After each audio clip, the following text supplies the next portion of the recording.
Hi, welcome to Ask Dan and Nicole. We've got a few questions to get through this month. I also have a few announcements. Let's start with announcements. Okay. So let's see, what do we got on the little We paper? were going to talk about the reviews again. Right, yet again. It seems like this comes up comes up periodically. I recently reviewed Rapido's HO Scale SW1200 switcher. And that actually generated a lot of interest in comments. And It did. yeah, by and large, most of them seemed to be appreciative of the approach that I took to the review. I agree. But there's always one or two, you know. And all I can say, and I've said this before, and I'll say it again, you know, I apply the same standards to all of the trains that come across the desk, you know, anything I buy, or retro reviews for that matter. Right.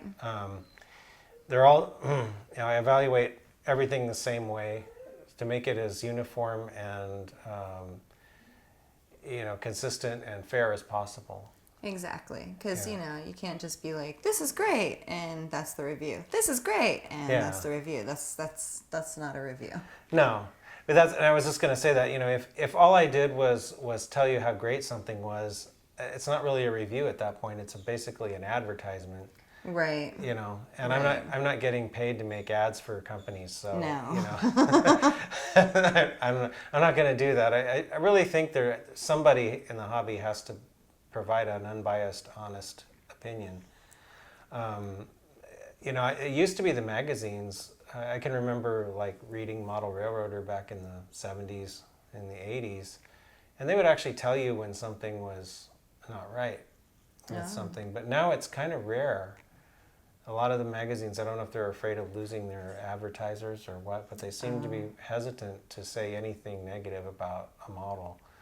So, you know, I think then it falls on people like me to take up that. Yeah, it falls on the hobbyists to keep the Yeah. hobby true. Not that I'm out to get models, you know, I actually want to, if I bought it with my own, you know, I do buy, I think there's only been one model that I got as a freebie so far, which was a kit, and that was quite a while ago. But anyway, you know, I buy these with my own money, so my you know, goal is to like it because I spent my own money on it. Yeah. You know, I don't want to buy something that I'm not going to like. That doesn't make any sense. That doesn't make any sense. So when, No. you know, when I get one that's kind of disappointing, it really is disappointing. You know, I'm you know, because I spent money on it, and then it's like, oh well, this is not as good as I was hoping. Right. So, And it's not great to get a present that you bought yourself and have to immediately do fixings on it that you're not prepared to do. right, You know, like, I mean, obviously everybody is doing the painting and the weathering and they're, you know, bringing these little tricks and aftermarket pieces and whatever. But, you know, if you get a train and it's already broken in pieces and there's already all these things missing and it's, you know, that is disappointing at any price market, by the Yeah. way. Like, you know, as soon as you... Obviously, if you buy a train from Dollar Tree, you know what you're in for. But yeah, at any price range, you would be upset if it came and there was not working parts that should have worked. right. I mean, Yeah. it's one thing like if you're at a swap meet or on eBay and you buy a used model that you know has some issues, but you're planning to tear it down and do something with it. You know, that's one thing. And then you kind of expect that it's not going to be perfect, and you probably got it for a cheap price.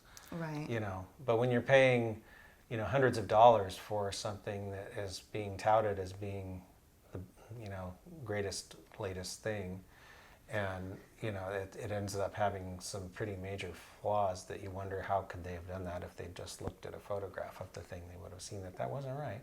Right. You know, you know, then it, you know, it is at that point it's like, yeah, this is, you know, kind of not making me feel so great about spending this money. So. Right. And then that's where it's a little bit of a warning, and you can take it as you will. If, you know, the money isn't a big deal to you and you think the things that are missing are things that are easy for you to fix, then maybe you'll still go ahead and get it, you know, and that's fine. And maybe another person that is new to the modeling, you know, stuff will be like, that's a little out of my range. Thanks for the information so that I don't, you know, blow all my money this month on something that I'll have to wait until I get more, expertise in. So I think that's important to be, very clear about the reason why these reviews are done the way they're done. Yeah, I think, Yeah. and some people may not care as much about certain things either. Very true. Some people, I think if it's close enough, they're willing to overlook any little issues, Right. And that's fine. I mean, there's no right or wrong way to do model trains. It's a hobby. It's meant for enjoyment. So Agreed. it's not like you have to do it, to someone else's idea of perfection. Right. It's whatever you like. But I'm just trying to give people as much information as possible so that they can make their own decision about it. Exactly. Yeah. Knowledge is power, and when you're informed, then you can make your own choices, and that's important for everybody to have that. Right. Yeah. So I think we've beaten that one into the ground enough. I hope so. Oh yeah, one other quick announcement. Next week is our off week, and then we'll be back in 2 weeks with Box of the Month. Yes. So that's just a little quickie there. The other thing I was going to say is I would really encourage people to branch out. I know that I might be a little unusual in that I model in multiple scales. Yes, I think that's unusual. I think a lot of people just stick to one, which is probably better, actually. But we won't go into that part of it. Yeah. I would encourage people, even if you're into a particular scale, to not getting too camped out in that scale in terms of don't be afraid to look at articles or watch videos of projects that people do in other scales, because a lot of the things are similar and a lot of stuff will carry over. To Right. a large degree, modeling is modeling. And if you're building a layout, building bench work is building bench work, regardless of what size the trains are. Right. There's always things you can learn, even if the particular project that someone's talking about is not necessarily something you'd want to do. Even if it's the same scale, it might be building a structure for some railroad that's halfway across the country from where you live, and it's not of interest to you in and of itself, but maybe the person is doing something in a unique way that you can say, hey, I could use that technique on this building, and so you get ideas from things like that. And I've always found that it'd be a good reason to delve into articles and videos where other people put out, just to see what they're doing, because sometimes it gives you some inspiration. Yeah, and some of the things that you could be doing might be the hard way, and somebody else has found an easier way. You Right. never know. And then something you could have thought might work, somebody might have tried and put out and been like, failed. Yeah. And you're like, okay, not going to try that. So it's good to watch what other people are doing and to, generally, I think that you're right about the scales. Most things, when it comes to kit bashing and all these different things that you do, whether you're doing it, in the NN3 or whether you're doing it in HO, you're still using very much the same techniques, Mm-hmm. So I do think it's smart to not put blinders on. Yeah. Yeah. So that's my little soapbox for the week. And then I guess we can get on to some other announcements. Oh, I already talked about the off week and box of the month. So I'm working on a review right now of Rapido's Horizon Coach in HO, which is an Amtrak car. I actually got I got several of them, and I may do a review on the Danette car at some point in the future. But right now I'm just reviewing one of the coaches. Those were of interest because they were used in the 90s on the SP and sometimes in California. So they will actually be something relevant to what I'm trying to do in the layout room. Nice. So anyway, that is coming. And also the next Consist Build episode, I just finished shooting that. So, Yes. And the Conrail engine's actually running under its own power again, which is pretty cool. Shh, I'm supposed to tell you. Oh, sorry. It's a secret. It's a secret.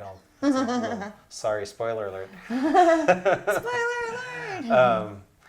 It's not the end of the story for that engine, but it is. I did get Definitely not. get it to a point. So, which was my goal.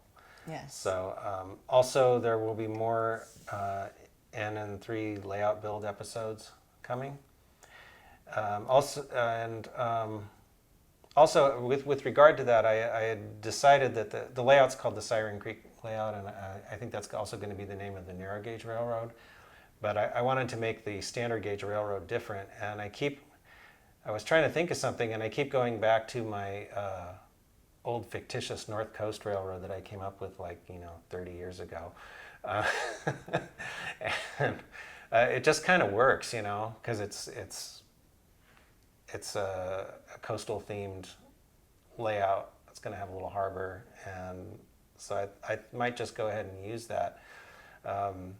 My North Coast had nothing to do with the real North Coast that existed briefly in the 80s, operating a hunk of the former Northwestern Pacific. Oh. Although I had envisioned it kind of being in the same general area. But what was funny is I was digging through some papers or some boxes, and I found these papers that I had totally forgotten that I ever did. This is like a complete roster of the North Coast.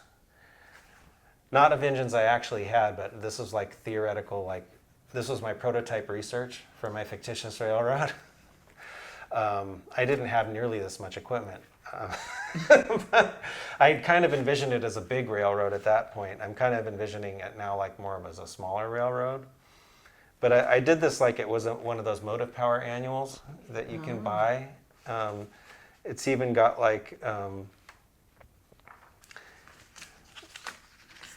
I actually had two railroads. I had the North Coast and another one that was a subsidiary called the Mojave and Southwestern, I think. Yeah, which was supposed to be another different geographic location, but owned by the same parent company. But I had things I have these little asterisks, and these were for I have a number series here for a set of SD45B rebuilt units, which is pretty fringe already. And it says, traded to North Coast as partial payment for GP40Rs 1210 to 1214, rebuilt by North Coast as cabless B units and leased back to the Mojave and Southwestern. So that's the kind of stuff you see in motive power annuals. This was just some really first class nonsense. But it was first class nonsense. But it was fun, and so I was looking at this and just yeah, this is cool. So I think I might just go back to using that name for the layout. So it'd be the Siren Creek in the North Coast. Yeah. Okay. So this is kind of like a little town where they meet. But I just thought this was it. I must have been bored at work one day. Bored at work one day. I don't know when I did this. It says 1992, and that's probably about when I did it. So it was a long time ago. So that's almost 30 years ago. No wonder I don't remember. But stuff you find when you look through boxes. Oh my goodness. Well, that's a pretty cool blast from the past, right? Yeah. So anyway, I guess we could get to our questions now. Oh, that is just cracking me up. All right, so question 1 is from Shane's Trains. He says, hey guys, watching Ask Dan and Nichole sparked a good question for the NN3 layout. Have you considered your storage options for rolling stock and locos? Being in an RV, a safe storage area is a must. Could you talk about your thoughts on RV storage and if you have a plan for it? Also, how will the layout be stored when not in use? Okay, those are good questions. The layout one is probably the easier one to answer. We have I think so. The RV that we have has a camper bed above the cab. With removable cushions so that it has a nice flat hard surface. Yeah, so that's probably where the layout will live when it's not being used on the dinette table. Yes.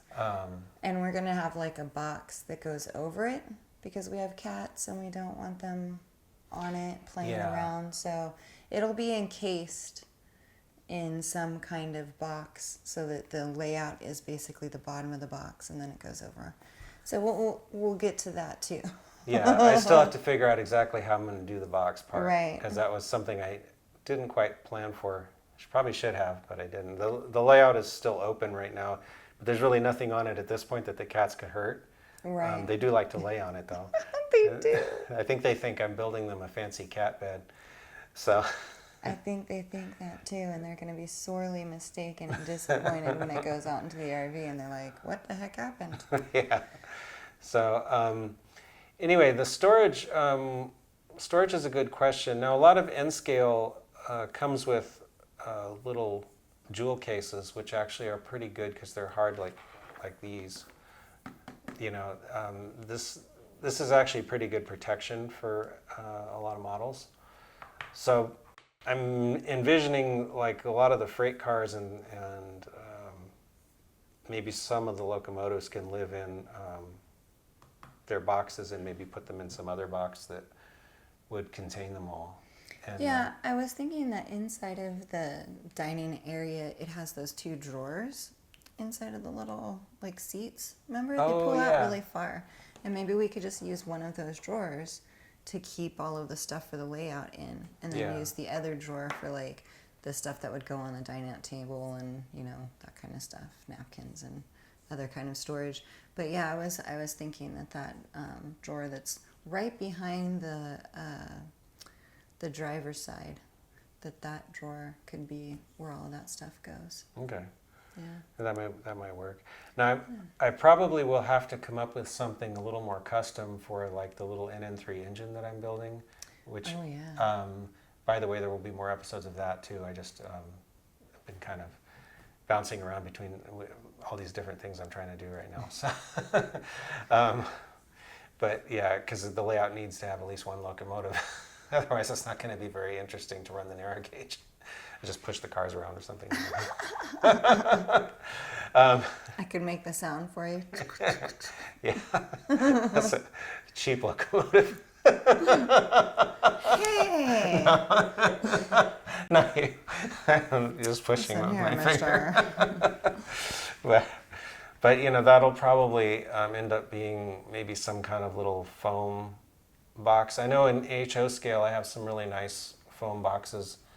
Well, they're actually cardboard boxes, but they have foam inserts that store equipment really nicely, and they'll accommodate all kinds of different trains.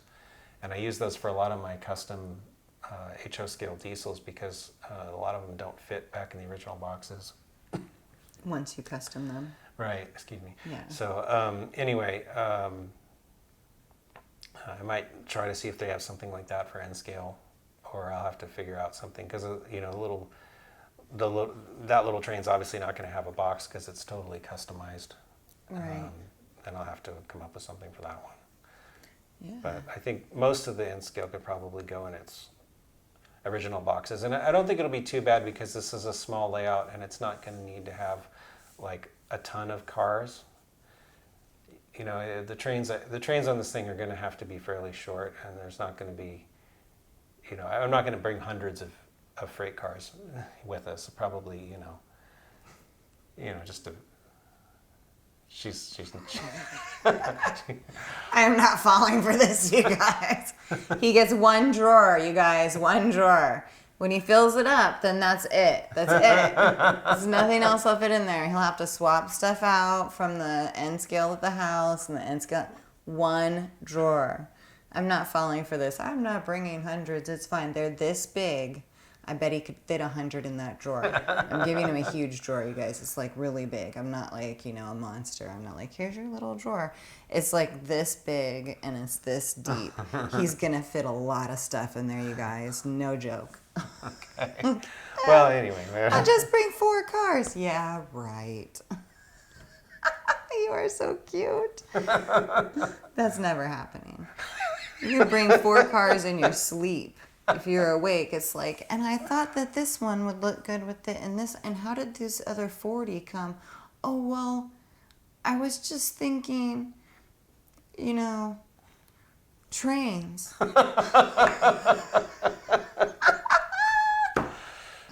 Trains. I love you. See, he gets one drawer because the rest of the area has a lot of my costumes that are going to be everywhere. We all have our things, don't we? Yes, we do. Yes, we do. On to the next one. Okay. We have Adam Swindell. Swindell? I'm going to say Swindell. I have a series of questions that coincide with each other. These are for Nicole from moi. All right. What railroad or railroads would you choose to model if you went that route? It would have to have the 4449 in it. Depending on the railroad or railroads you've chosen, what era would you model? So I think you were saying 50s is when the steam engine kind of started petering out. Yeah, most of them were retired in the And I would want to mid do to late steam. 50s. Like, Yeah. I love steam engines, you guys. So I would really want to do steam. So probably I'd have to do a lot of research to find out where the 4449 was and what it was doing and all that stuff. Daniel said that it started out as a coastline, which I did not know, and makes me love it even more because I've been up and down California, living all over the place, and I love the coast. So the fact that it started out there is pretty awesome, and beachy towns are pretty cool. So, you know, I mean, maybe in that general area. Well, yeah, because those were built for the daylight, which ran between San Francisco and Los Angeles. Right, and that's all areas I love. So that's pretty cool. And it says, what influenced your answers to the questions above? The 4449 was the first train that Daniel and I chased together. It's also technically kind of sort of the last that we actually chased. You know, we've kind of been in one place and done video and stuff, but we haven't really chased trains in a while, which is kind of like a time to chase trains moment. Like, we need to go out there and do it. So we really want this virus to be gone so that we can safely get out there and do these things. But that was the first one that we chased together. I got so sunburnt, you guys, on that trip. And it was a kind of a crazy trip. It was lots of long hours, and we were all over the place. And it was basically when I fell in love with Daniel. Because, you know, when crazy times happen, you want someone that's got your back, and you want someone that's going to be there. You want someone that's paying attention. And he did, you know. And so a lot of people are like, oh, when things happen that are crazy, don't pay attention to that.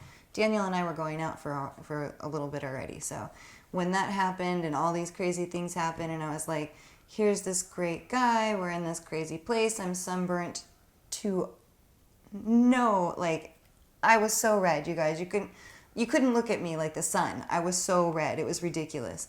And he was so sweet to me. And I was just like, man, this is the guy. So it would have to be the 4449. But definitely back, you know, in the 50s when, you know, the era was then.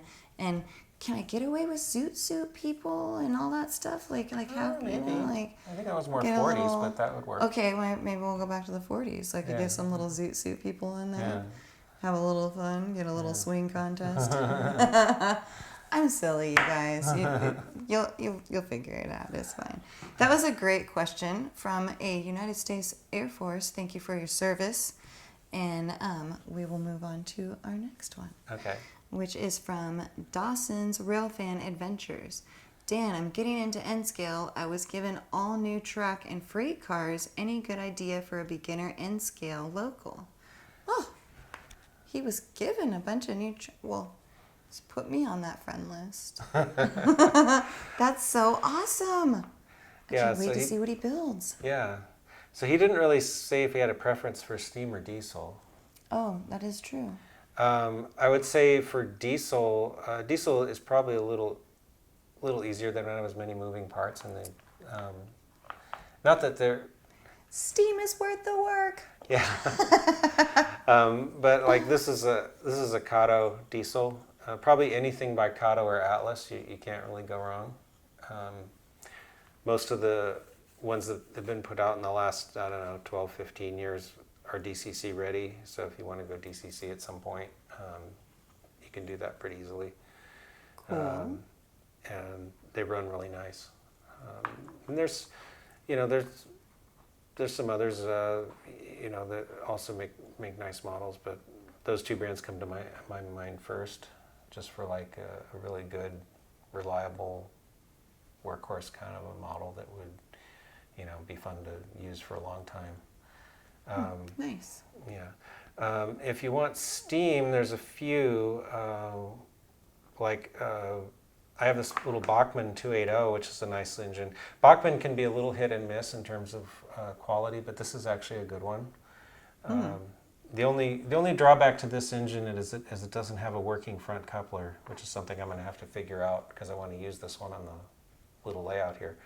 But Behind the one that you made? yeah, Nice. yeah. But that's a good steam engine. Atlas has some nice small steam engines. They've got a 440 and a 260 that are both pretty good. They also have a Shea, which I have a couple of those, and those are pretty nice. Athearn makes a couple of small steam engines. They make a 260 and a 280, I think. Yeah, those are pretty nice models in terms of running as well. So there's some different options. Kato made a nice 282, if you can find one. I don't think those have been out of production for a while. Oh my! But those are nice. And if you want, of course, bigger steam engines, you can get like Kato's got the 4449 model in N-scale, and there's Bachmann's got some nice larger steam engines, and there's some other ones out there too if you want. I think Athearn's got like some of the Union Pacific engines, like the 3985. I think they made a Challenger and the big boy as well. So, there's some good models out there. I would recommend getting something that's that's going to be reliable. So I wouldn't go for something that's too old or too cheap, because a lot of N-scale from back in the day, like when I was a kid, which is why I started, a lot of the models, especially the steam engines, they weren't the greatest in terms of running qualities. So they can be a little troublesome if you want to try to last 15 years or sooner. Yeah, I would try to go for something a little more recent, more recent vintage. But anyway, yeah, I think there's a lot of good stuff out there in N-scale now. N-scale's come a long way from where it used to be. You can get some really nicely done models that run really well. So. Nice. Okay, on to the next person, who I will just say their name because you cannot say their name. So this question was sent to us by AGWBCFJC2. Okay. It says, this video reminds me of something I've wanted to say about your PR video work for a while. I think that you are a master at technical writing and audio-visual presentation of the writing. Not only are the steps you set out sequential, ABC, which is quite a challenge, but your text, the words used, are relevant, apt, and concise, and nearly perfectly so. This makes for an informative and enjoyable video for we viewers. Many thanks. By the way, if I may ask, are you a technical writer by profession?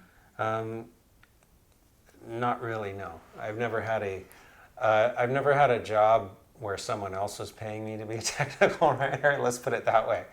But I have written a lot of scripts for the videos that I've been making. Right. And so what's cool about your stuff is usually you film and then you watch yourself and make the script after. Or as I go. Or as you go. So you're not making the script first and then trying to follow a script while you're doing your work. No, which I think is smart. It varies a little bit. I pretty much do scripts for almost everything except like this show right now is more like just us talking. And the box of the month is more just us talking. But the product reviews, I'd definitely have a format for those and a script that I write. Some of that is pre-written. Like I will do like the prototype research and type that up as I find the information, and then other things I kind of note down as I'm doing it, like the coupler height test and force gauge and all that stuff. A lot of the build episodes, I actually keep either my laptop or an iPad or something nearby, so that as I do something, I can write down what I just did as I did it. So it kind of builds the script in the same sequence that it's being shot, which is nice when it comes to editing it. Right.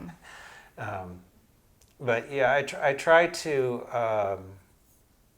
I try to not ramble, because I think if you do, like, when I first started doing reviews way back on that other place that I used to be, um, um, I used to kind of just do them off the cuff, and I think they were a little more rambling, and I've seen some other people do it that way, and I think by doing it with a script, and it makes you, I think it helps you to develop the ideas and to state things in a more concise way.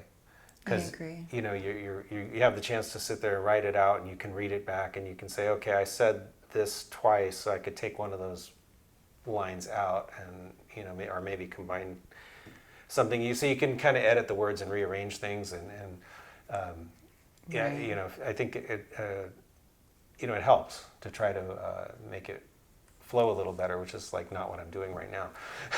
So, I mean, but that's okay, because that's what this is. This is a more, just generally talking video. yeah, So, and there's that's kind of the cool thing about this show, is that we do have so many different video segments, for different variety of people, that will tune in for different things. So I think that, there's a time and place, and definitely reviews are the time and place to be much more concise and to just get the information out.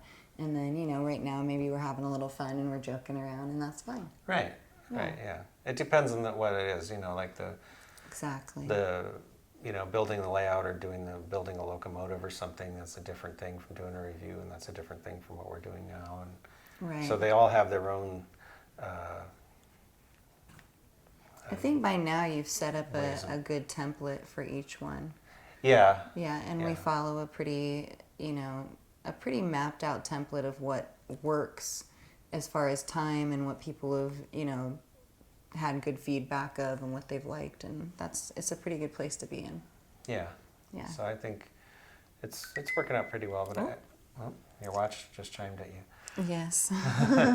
Anyway, but yeah, I think I've heard other people say that they like my reviews because they are to the point, and I think that's why they're to the point, is because I do them from a script.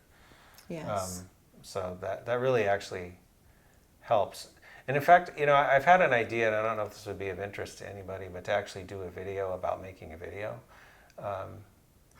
If that would be, if anybody thinks that would be cool, leave a comment.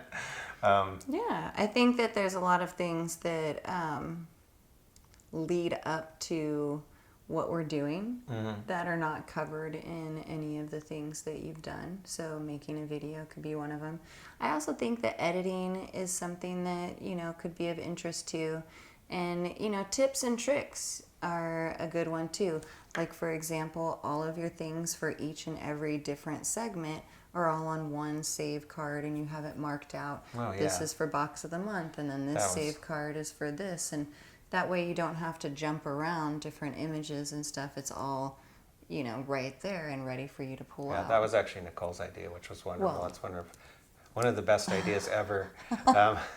Is having a different, as my camera uses SD cards, and having a different SD card for every different program.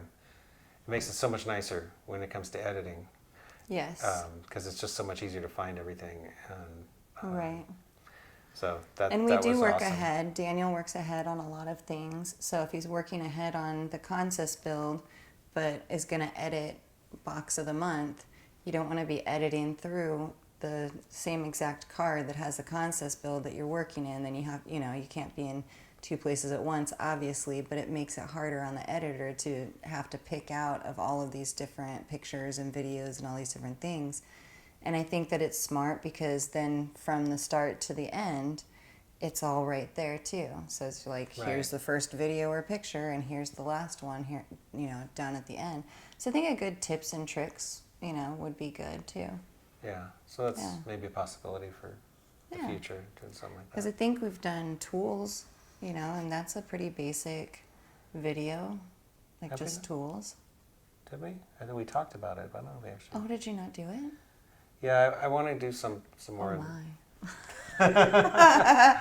Well, we have a few things in the mix, you guys. A lot of ideas on the list of cool video ideas to do. Yes, that is very true. But trying to also get through the projects that I've already started, so kind of try to balance it. There's a little bit of an issue too with having to do the building. We can't find people that are, good, decent people to work in the building out there. So we're doing a lot of that work ourselves, i.e. Daniel's doing a lot of that work himself. We help when we can, and we push the project along, I think, a couple of days when we do help, when there's areas that we can help, and that's really great. But it'd be nice to find, a productive team that could work out here. So, we're having some setbacks in different places, but we're still here, we're still pushing, we're still doing all the train stuff, and he's still putting out all of his videos, so I don't think it's affecting us that much. Yeah. So anyway, I'll get to the next one. Okay, so it is, Dale, you want to take a stab at that? Trongale? Dale Trongale. If we messed that up, I do apologize, Dale. This is a two-part question. It says, hello, you two. This is Dale T. from up in Meridian, Idaho. Ooh. I have a couple of questions for you. First off, I've heard a couple times you both mentioning that Nichole was in the military. I am guessing that you were in the Army or Army National Guard based on a picture or two that you have used in previous postings. Is that correct? And what was your job in the military? That is correct. I was in the Army. I took the ASVABs with the Marines, and my mom flipped out. And so as a compromise, I went into the Army. She wanted me to go in the Air Force. I wanted to go in the Marines. And so as a compromise, the Army was chosen. Near the middle of my service time, it was just cook. I was just going to be a chef, and that's fine. I had originally gone in there to be airborne and to cross-train as a military police officer, but I got hurt while I was in, and so that stuff got taken out of my contract, and I just did the chef thing. Ironically, I ended up going to a base that had a lot of boats. I didn't talk about the Navy before because that was never an option to me. I didn't want to be on a boat. Mind you, I was young with a bunch of horny guys. And so I was like, don't want to do that. Like, don't want to get caught in that situation. And so I did the Army, as we previously discussed, and I ended up on boats in the middle of the ocean. I didn't even know the Army had boats, but they do. Right. And so you don't think about any of these different branches having what the other branch specifically has, but really they all have it all. So the Air Force has boats and they have tanks and they have all that stuff, and the Army has boats and they have aircraft and they have all that stuff. And so all of the branches really have all of those things. The difference is that they specialize in those things, whereas the Army has boats, the Navy has ships. And so you might find something that looks large to most people in the Army, area, but then when you go to the Navy, you'll find the largest thing you've ever seen outside of Carnival Cruise on the water. Because they're also launching aircraft off of their ships, and those are Navy men that are in those aircraft. Right. So really all of them have all the things, and so that was a great shock and a surprise to me when I ended up in Virginia at Fort Eustis on boats and going to Cuba and Guantanamo Bay and going to all these different places, and it was really a flip. And funny was that it was the best time of my life in the Army. Honestly, it was. Like, I got to go to so many other cool places. Guantanamo Bay, not one of them. But I did get to go to Puerto Rico, and I got to go to St. Thomas. It was nighttime, but I saw it. It was there. It was there. I saw it. I was there. I visited most of the states up and down the eastern seaboard. I went up into the Great Lakes through the locks, and I got to see the locks, and that was amazing. So, for someone who didn't want to end up on boats, some of my most fantastic memories in the Army was on boats. And you can't beat dolphins at sunset, guys, when you're rounding Nova Scotia. I'm sorry, you just can't beat it. Just can't. So, good guess. Good guess. Secondly, he says, I am enjoying the N-scale layout build for your RV.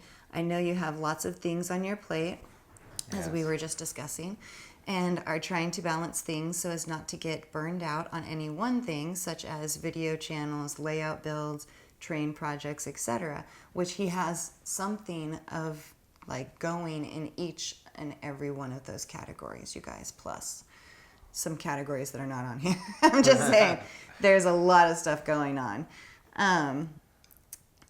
He wants to know if there's another installment of the train room construction layout build in that room in the works or coming out anytime soon. I'm really looking forward to watching that layout take shape. Thanks for your service. Thank you so much.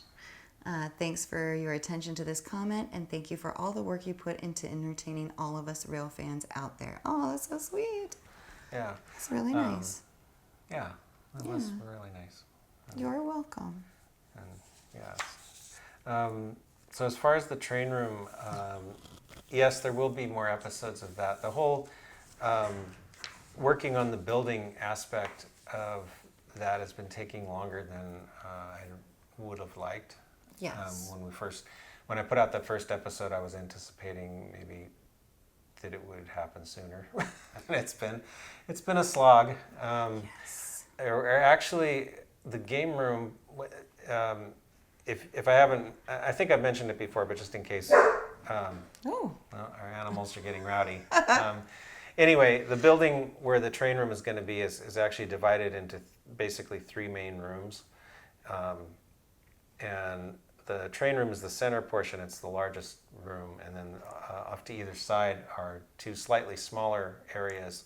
And one of those is going to be a game room. And Yes.